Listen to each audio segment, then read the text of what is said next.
सोचिए अगर मैं आपसे कहूं कि आसमान की ऊंचाइयों में उड़ने वाला गरुड़, पाताल के अंधेरों में रहने वाला नाग हम्म। और आज के आधुनिक इंसान और यहाँ तक कि वो विशाल पेड़ जिसकी छांव में हम आराम करते हैं, हम्म। इन सब का ओरिजिनल सोर्स कोड एक ही है।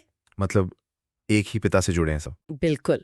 इनका डीएनए एक ही पिता से जुड़ा है और वो पिता आज भी आसमान में एक तारे के रूप में हमें लगातार देख रहा है। ये सुनने में सच में किसी साइंस फिक्शन फिल्म जैसा लगता है ना? हम्म। लेकिन आज के इस डीप डाइव में हमारा मिशन सिर्फ कुछ पुरानी माइथोलॉजिकल कथाओं को खंगालना नहीं है। हमारे पास जो सोर्सेज हैं, जैसे विष्णु पुराण, नरसिंह पुराण जैसे प्राचीन ग्रंथ, खगोलीय डेटा और ऐतिहासिक दस्तावेजों का एक पूरा स्टैक। हाँ, और इन सब को जब हम एक साथ रखकर देखते हैं तो चीजें काफी हैरान करने वाली हो जाती हैं। सही कहा। हम ब्रह्मांड के सबसे बड़े रहस्यों में से एक को डिकोड करने जा रहे हैं कि आखिर जीवन की असल उत्पत्ति कैसे हुई और वो कौन सी शक्ति है जो इस पूरी सृष्टि को क्रैश होने से बचाती है। इन स्रोतों को जब हम एनालाइज करते हैं तो जो तस्वीर उभरती है वो आधुनिक विज्ञान और इतिहास की हमारी जो साफ सुथरी सीमाएं हैं ना, उनको पूरी तरह से मिटा देती है। हम इंसान अक्सर चीजों को अलग अलग बॉक्स में रखना पसंद करते हैं। हाँ, मतलब इंसान अलग, जानवर अलग और देवता बिल्कुल अलग। बिल्कुल। लेकिन प्राचीन भारतीय ग्रंथों का नजरिया इसके बिल्कुल उलट है। वहां सब कुछ एक ही विशाल नेटवर्क का हिस्सा है, कोई अलग थलग बॉक्स नहीं है। पर इस नेटवर्क का जो मेन हब है, या यूं कहें कि जो सबसे महत्वपूर्ण नोड है, आज हम उस पर अपना फोकस रखेंगे। वर्तमान ब्रह्मांडीय युग, जिसे वैवस्वत मनवंतर कहा जाता है, उसके सबसे प्रमुख ऋषि महर्षि कश्यप। महर्षि कश्यप, जिन्हें संपूर्ण ब्रह्मांड का जनक या प्रजापति माना जाता है। हाँ, लेकिन कश्यप मुनि की उन हैरान करने वाली डिटेल्स तक पहुंचने से पहले मुझे लगता है हमें इस पूरे सिस्टम के जो आर्किटेक्ट्स हैं उनको समझना होगा। मतलब ये सप्तर्षि आखिर हैं कौन? ये बहुत जरूरी सवाल है, क्योंकि आमतौर पर जब हम ऋषि शब्द सुनते हैं तो दिमाग में क्या आता है? वही किसी जंगल में आंखें बंद करके ध्यान लगाते हुए एक वृद्ध सन्यासी की छवि बनती है। बिल्कुल, लेकिन ग्रंथों में सप्तर्षियों की जो परिभाषा दी गई है वो किसी जंगल में बैठे सन्यासी की नहीं है। ये भगवान ब्रह्मा के मानस पुत्र हैं। मानस पुत्र यानी मन से उत्पन्न हुए? हाँ, इसका मतलब है कि इनकी उत्पत्ति किसी जैविक या बायोलॉजिकल प्रक्रिया से नहीं, बल्कि ब्रह्मा जी के मन से, उनके शुद्ध संकल्प से हुई है। इनका मुख्य काम सिर्फ बैठकर तपस्या करना नहीं है, बल्कि धर्म को यानी पूरे कॉस्मिक ऑर्डर को बनाए रखना है। तो इसका मतलब ये सिर्फ कोई आध्यात्मिक गुरु नहीं है, बल्कि इस पूरे ब्रह्मांडीय सिस्टम के ऑपरेटर है। एकदम सही। आप इन्हें कॉस्मिक एडमिनिस्ट्रेटर मान सकती हैं। और सबसे दिलचस्प बात यह है कि ये हमेशा एक ही नहीं रहते। अच्छा, बदलते रहते हैं? हाँ, ब्रह्मांडीय समय चक्र में हर युग के लिए, जिसे मनवंतर कहा जाता है, सप्तर्षियों की एक नई टीम होती है। कुल 14 मनवंतर होते हैं और अभी हम 7वें मनवंतर यानी वैवस्वत मनवंतर में जी रहे हैं। ओके, तो अभी वाली जो टीम है उसमें कौन कौन है? इस वर्तमान युग की जो कोर टीम है उसमें 7 नाम है: कश्यप, अत्रि, वशिष्ठ, विश्वामित्र, गौतम, जमदाग्नि और भारद्वाज। अगर मैं इसे आज की भाषा में समझने की कोशिश करूं तो ये सप्तऋषि हमारे ब्रह्मांड की आईटी रीसेट टीम की तरह काम करते हैं। IT reset team? हाँ, दिलचस्प है। कैसे? मतलब जब भी दुनिया का सिस्टम क्रैश होने लगता है या मान लीजिए धर्म के पतन का वायरस पूरे सॉफ्टवेयर को करप्ट करने लगता है, तो ये जो सिस्टम एडमिनिस्ट्रेटर्स हैं ये ग्राउंड जीरो पर आते हैं।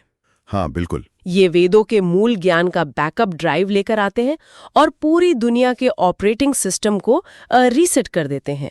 क्या मैं सही समझ रही हूँ? ये एनालॉजी इस पूरी प्रक्रिया को बहुत सटीकता से समझाती है।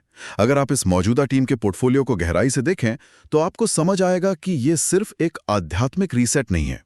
तो और क्या है? ये पूरी सभ्यता को दोबारा खड़ी करने का एक फुल प्रूफ ब्लूप्रिंट है। जैसे इस टीम में भारद्वाज मुनि हैं, जिन्हें विमान शास्त्र और उन्नत विज्ञान का जनक माना जाता है। ओहो, विमान शास्त्र। हाँ, फिर गौतम मुनि हैं, जिन्होंने न्याय शास्त्र के जरिए न्याय और लॉजिक की नींव रखी। विश्वामित्र हैं, जो मानव संकल्प और उस इच्छा शक्ति के प्रतीक हैं जो पूरी नई दुनिया रच सकता है। यानी अगर दुनिया कल को पूरी तरह खत्म हो जाए तो इस 7 लोगों की टीम के पास वो सब कुछ है जो एक नई और उन्नत सभ्यता को शून्य से शुरू करने के लिए चाहिए। विज्ञान, न्याय, इच्छा शक्ति और आध्यात्मिक ज्ञान। बिल्कुल, यही उनका असली ब्रह्मांडीय कर्तव्य है। लेकिन इन 7 स्तंभों में एक नाम ऐसा है जिसका काम सिर्फ सभ्यता को दिशा देना नहीं है, बल्कि उस सभ्यता के लिए जीवन का ही निर्माण करना है। महर्षि कश्यप। हाँ, ग्रंथों में उन्हें सृजन की मूल शक्ति के तौर पे देखा गया है। तो चलिए अपना पूरा फोकस अब महर्षि कश्यप पर शिफ्ट करते हैं, क्योंकि इनकी जो प्रोफाइल हमारे स्रोतों में दी गई है वो सच में दिमाग घुमा देने वाली है। वाकई ये ब्रह्मा जी के मानस पुत्र महर्षि मरीचि के बेटे हैं, यानी सीधे तौर पर ब्रह्मा जी के पोते हुए। और इनका जो बेस कैंप या कहें आश्रम था वो मेरु पर्वत के शिखर पर था, जिसे ब्रह्मांड की धुरी माना जाता है। और यहाँ ध्यान देने वाली बात यह है कि मेरु पर्वत का वो शिखर केवल एक भौगोलिक स्थान नहीं है। तो फिर क्या है? वो एक ऐसा नोड, एक ऐसा पॉइंट है जहां से पूरे ब्रह्मांड की ऊर्जा संचालित होती है। महर्षि कश्यप को ग्रंथों में प्रजापति का दर्जा दिया गया है। प्रजापति यानी प्रजा का पति। हाँ, लेकिन यहाँ प्रजापति का शाब्दिक अर्थ है हर तरह के जीवन का निर्माण करने वाला, जीवन का मूल स्रोत। आने वाली है। ग्रंथों के अनुसार महर्षि कश्यप ने दक्ष प्रजापति की 13 कन्याओं से विवाह किया था और कहा जाता है कि धरती पर मौजूद लगभग हर जीवित प्राणी इन्हीं 13 पत्नियों की संतान है। हाँ, ये पढ़ने में थोड़ा क्या, ये बात सुनने में किसी बहुत ही फैंटेसी वाली माइथोलॉजिकल कहानी जैसी लगती है। बिल्कुल लगती है। ऊपरी तौर पर देखने में ये एक साधारण वंशावली या फैमिली ट्री लगता है, लेकिन असल में ये प्राचीन भारत का सबसे उन्नत इकोलॉजिकल और जेनेटिक मॉडल है। Genetic model? हाँ, दक्ष प्रजापति की ये 13 कन्याएं दरअसल कोई साधारण स्त्रियां नहीं, बल्कि प्रकृति के 13 अलग अलग मैट्रिक्स या वातावरण को दर्शाती हैं। मुझे यहाँ थोड़ा रुक के एक सवाल पूछने दीजिए, क्योंकि मैं इसे लॉजिकली समझने की कोशिश कर रही हूँ। एक ही व्यक्ति से देवता कैसे पैदा हो सकते हैं? उसी व्यक्ति से दानव कैसे आ गए? और फिर उसी इंसान से बाघ, सांप, गरुड़ और पेड़ पौधे भी कैसे पैदा हो सकते हैं? मतलब क्या हमें इसे बायोलॉजी या जेनेटिक्स के नजरिए से देखना चाहिए, या ये सिर्फ एक गहरा ब्रह्मांडीय रूपक है? मेटाफर है। ये बहुत ही बढ़िया सवाल है। इस सवाल का जवाब प्राचीन भारतीय दर्शन के एक बहुत ही बुनियादी सिद्धांत में छुपा है। वहां चेतना यानी कॉन्शियसनेस और पदार्थ यानी मैटर को अलग अलग देखा गया है। ओके। महर्षि कश्यप उस मूल चेतना या कॉस्मिक एनर्जी का प्रतीक हैं, और उनकी 13 पत्नियां उस अलग अलग मैटर या भौतिक प्रकृति का प्रतीक है। मतलब चेतना और मैटर का मिलन। बिल्कुल। जब एक ही शुद्ध चेतना अलग अलग भौतिक माध्यमों से गुजरती है तो उसका परिणाम भी अलग अलग होता है। जैसे एक ही सफेद रोशनी जब प्रिज्म के अलग अलग हिस्सों से गुजरती है तो वो 7 अलग अलग रंगों में बट जाती है। एकदम सटीक उदाहरण। मतलब रोशनी एक ही है, लेकिन जो मीडियम है वो उसे अलग रूप दे रहा है। हाँ, कश्यप वह एक सिंगल सोर्स कोड है। जब यह सोर्स कोड अदिति नाम के मैट्रिक्स से मिला तो देवता उत्पन्न हुए। जब यह दिति से मिला तो दैत्य बने। वाओ! यह विविधता में एकता को समझाने का सबसे शानदार तरीका है। जीवन के रूप भले ही कितने ही अलग क्यों न हो, उनके भीतर मौजूद चेतना का जो बीज है वो एक ही है। तो चलिए इस कॉस्मिक फैमिली ट्री को थोड़ा गहराई से एक्सप्लोर करते हैं, क्योंकि इसके अंदर जो डिटेल्स है ना वो हमारी बहुत सी मान्यताओं को पूरी तरह से पलट कर रख देती हैं। बिल्कुल, शुरू करते हैं। सबसे पहले बात करते हैं उनकी पत्नी अदिति की। अदिति से 12 आदित्यों का जन्म हुआ जो सौर देवता कहलाते हैं। इनमें भगवान इंद्र हैं जो स्वर्ग के राजा हैं, और सबसे महत्वपूर्ण है विवस्वान, जिन्हें हम सूर्य देव के रूप में जानते हैं। और अगर मैं सही हूं तो विवस्वन से ही वैवस्वत मनु हुए जो संपूर्ण मानवता के जनक हैं। एकदम सही। और मनु से ही मानव शब्द की उत्पत्ति हुई है। यानी पूरी मानवता का जो मूल है वो अदिति और महर्षि कश्यप से जुड़ा है। हम इंसान सीधे तौर पर उसी परिवार का हिस्सा हैं। हाँ, हम सब कश्यप के वंशज हैं। लेकिन कहानी में ट्विस्ट तब आता है जब हम उनकी दूसरी पत्नियां दिति और दनु की तरफ देखते हैं। दिति से दैत्यों का जन्म हुआ। हिरण्याक्ष और हिरण्यकशिपु जैसे बेहद शक्तिशाली और विध्वंसकारी दैत्य दिति की ही संतान थे। और दनु से? दूसरी तरफ धनु से 61 महान असुर पैदा हुए। अगर हम इसके दार्शनिक पहलू पर गौर करें तो ये बहुत ही गहरा विचार है। हम हमेशा सोचते हैं कि देवता और दानव दो बिल्कुल अलग-अलग दुनिया से आते हैं, मतलब अच्छाई और बुराई की दो बिल्कुल विरोधी ताकतें। लेकिन इन ग्रंथों के अनुसार देवता, दैत्य और असुर ये सब आपस में सौतेले भाई हैं। यही वो बिंदु है जहां ये फैमिली ट्री दुनिया को देखने का हमारा पूरा नजरिया बदल देता है। अच्छाई और बुराई कहीं बाहर से किसी दूसरे ग्रह से नहीं आई हैं। वो एक ही जगह से आ रही हैं। हाँ, वे एक ही सोर्स कोड से निकले दो अलग-अलग आउटपुट हैं। उनका पिता एक ही है। दोनों के पास अपार शक्ति है, लेकिन एक उस शक्ति का उपयोग कॉस्मिक ऑर्डर को बनाए रखने के लिए करता है और दूसरा उसे बिगाड़ने के लिए। ये तो हुई देवताओं और असुरों की बात, लेकिन सोर्सेज में ये सूची यहीं खत्म नहीं होती। जब हम इंसानों और देवताओं की दुनिया से बाहर निकलते हैं तो ये फैमिली ट्री पूरी पृथ्वी की इकोलॉजी को कवर कर लेता है। बिल्कुल। स्रोतों में बताया गया है कि अरिष्टा नाम की पत्नी से गंधर्वों का जन्म हुआ, जो ब्रह्मांडीय संगीतकार हैं।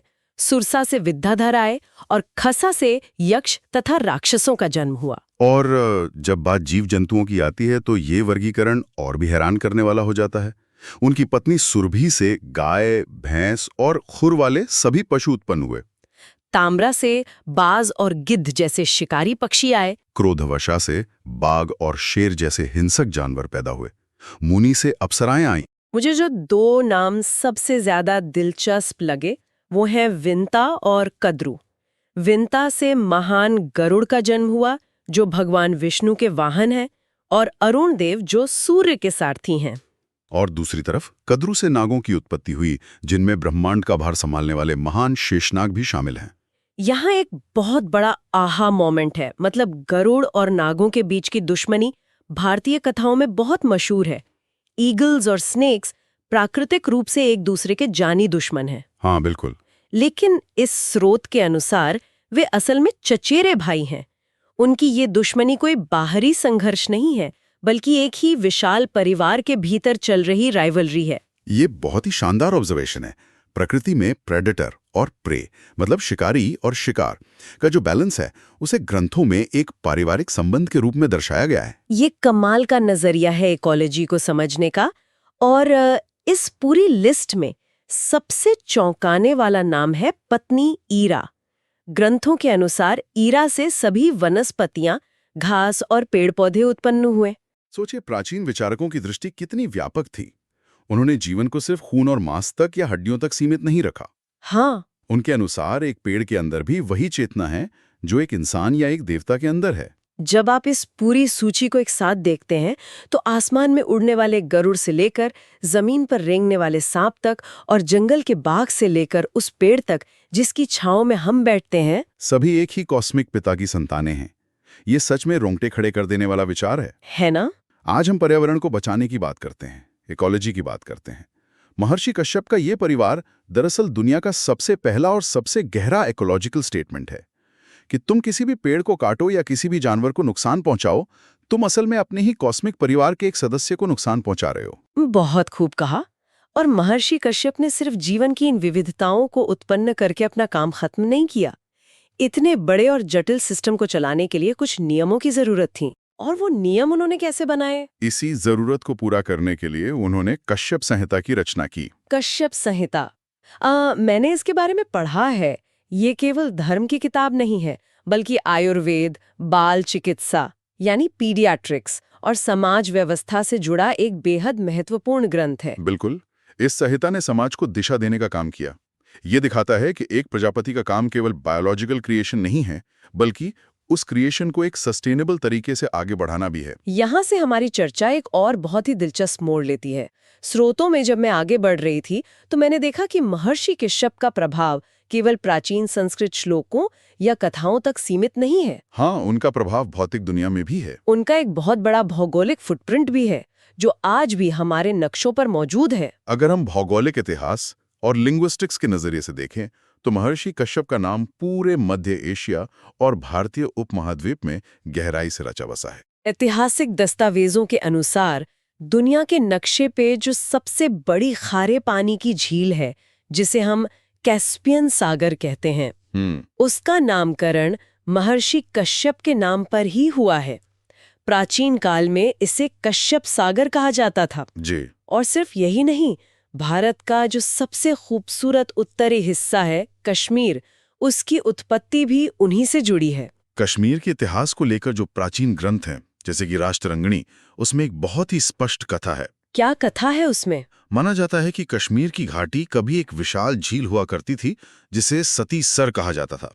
महर्षि कश्यप ने उस झील के पानी को निकालकर वहां इंसानों के बसने लायक एक नई भूमि का निर्माण किया। ओहो। उसी भूमि को कश्यप मेरु या कश्यप मीर कहा जाने लगा, जो समय के साथ अपभ्रंश होकर कश्मीर बन गया। ये बात सच में दिमाग के कई दरवाजे खोल देती है कि कैसे एक ऋषि, जिसे हम सिर्फ एक माइथोलॉजिकल कैरेक्टर मानते हैं, उसका नाम आज भी कैस्पियन सी की लहरों में और कश्मीर की वादियों में धड़क रहा है। वाकई उनकी भौतिक और भौगोलिक उपस्थिति कितने बड़े भूभाग पर रही होगी, इसका हम केवल अंदाजा लगा सकते हैं। ये साबित करता है कि जिन्हें हम केवल मिथक मानकर खारिज कर देते हैं, वे दरअसल हमारी मानव सभ्यता के वो शुरुआती आर्किटेक्ट हैं, जिन्होंने इस धरती के भूगोल और समाज दोनों को आकार दिया। लेकिन महर्षि कश्यप और उनके साथी सप्तऋषियों की ये यात्रा पृथ्वी के भूगोल पर आकर खत्म नहीं होती। स्रोतों में खगोल विज्ञान का जो डेटा है वो बताता है कि उनका करंट एड्रेस पृथ्वी नहीं है। बिल्कुल नहीं। वर्तमान में महर्षि कश्यप सिर्फ अतीत का हिस्सा नहीं है। अगर आज रात आसमान साफ हो और आप उत्तर दिशा की ओर देखें, तो आपको 7 तारों का एक समूह दिखाई देगा, जिसे पश्चिमी खगोल विज्ञान में अर्सा मेजर या बिग डिपर कहा जाता है। हाँ, और भारतीय खगोल विज्ञान में यह सप्तऋषि मंडल है। महर्षि कश्यप आज भी उस तारामंडल के एक प्रमुख तारे के रूप में वहां मौजूद हैं और पूरे ब्रह्मांड की निगरानी कर रहे हैं। तो हमारी वो कॉस्मिक आईटी रीसेट टीम सच में आसमान में बैठी है और अपने बनाए हुए सिस्टम के हर मूवमेंट पे नजर रखे हुए है। लगातार देख रहे हैं वो हमें। लेकिन जैसा कि हमने शुरुआत में बात की थी कि जब सिस्टम पूरी तरह से क्रैश होने की स्थिति में आता है, तब क्या होता है? हमारे सोर्सेज के आखिर में एक बहुत ही रहस्यमयी भविष्यवाणी का जिक्र किया गया है। वो भविष्यवाणी इस पूरे ब्रह्मांडीय चक्र का क्लाइमैक्स है। ग्रंथों में स्पष्ट रूप से उल्लेख है कि कलयुग के अंत में एक बहुत बड़ी खगोलीय और आध्यात्मिक घटना घटेगी। क्या होगा उस समय? जब धर्म का पतन अपने चरम पर होगा, दुनिया का पूरा ऑपरेटिंग सिस्टम करप्ट हो जाएगा। तब भगवान विष्णु के 10वें अवतार कल्कि पृथ्वी पर प्रकट होंगे। कल्कि अवतार का आना तो ठीक है, लेकिन उस समय इन सप्तऋषियों का रोल क्या होगा? क्या वो सिर्फ तारों के रूप में आसमान से बैठकर ये सब देखेंगे? नहीं, भविष्यवाणी के अनुसार उस महाविनाश और महापरिवर्तन के समय महर्षि कश्यप और अन्य सभी सप्तऋषि अपना वो तारा रूप त्याग देंगे। मतलब वे आसमान से नीचे आएंगे? हाँ, वे आसमान से उतरकर मानव रूप में एक बार फिर धरती पर जन्म लेंगे। मतलब जब हालात पूरी तरह से बेकाबू हो जाएंगे, तब सिस्टम एडमिनिस्ट्रेटर अपने सर्वर रूम से बाहर आकर सीधे ग्राउंड जीरो पर पहुंचेंगे। सही कहा। लेकिन वो आकर करेंगे क्या?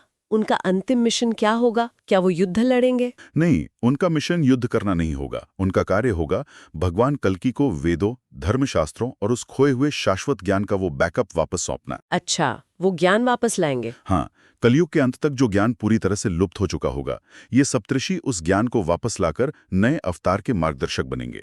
इसी ज्ञान के आधार पर सत्य के एक नए युग, एक नए मनवंतर का निर्माण होगा। इस पूरी भविष्यवाणी से जो सबसे बड़ी बात निकल कर आती है वो ये है कि ज्ञान कभी भी पूरी तरह से नष्ट नहीं होता। कभी नहीं। चाहे परिस्थितियां कितनी भी विकट क्यों न हो जाएं, दुनिया कितनी भी डार्क क्यों न लगे, उस ज्ञान को सहेज कर रखने वाले मार्गदर्शक हमेशा कहीं न कहीं मौजूद रहते हैं और जब सही समय आता है तो वे उसे वापस ले आते हैं। और यही वो बिंदु है जहां हमें ये समझ आता है कि प्राचीन भारतीय दृष्टिकोण में समय कभी भी एक सीधी रेखा या लीनियर नहीं है। हाँ, वो बस आगे नहीं बढ़ता रहता। बिल्कुल, ये एक के बाद एक खत्म होने वाली चीज नहीं है। समय चक्रीय है, एक साइकिल है। दुनिया खत्म नहीं होती, वो बस रीसेट होती है। वाओ! और महर्षि कश्यप जैसे सप्तर्षि इस अनंत चक्र के शाश्वत रक्षक हैं। वही शुरुआत करते हैं और वही नई शुरुआत की नींव भी रखते हैं। तो अगर हम इस पूरी गहरी चर्चा के सभी धागों को एक साथ समेटें, तो जो तस्वीर बनती है वो अद्भुत है।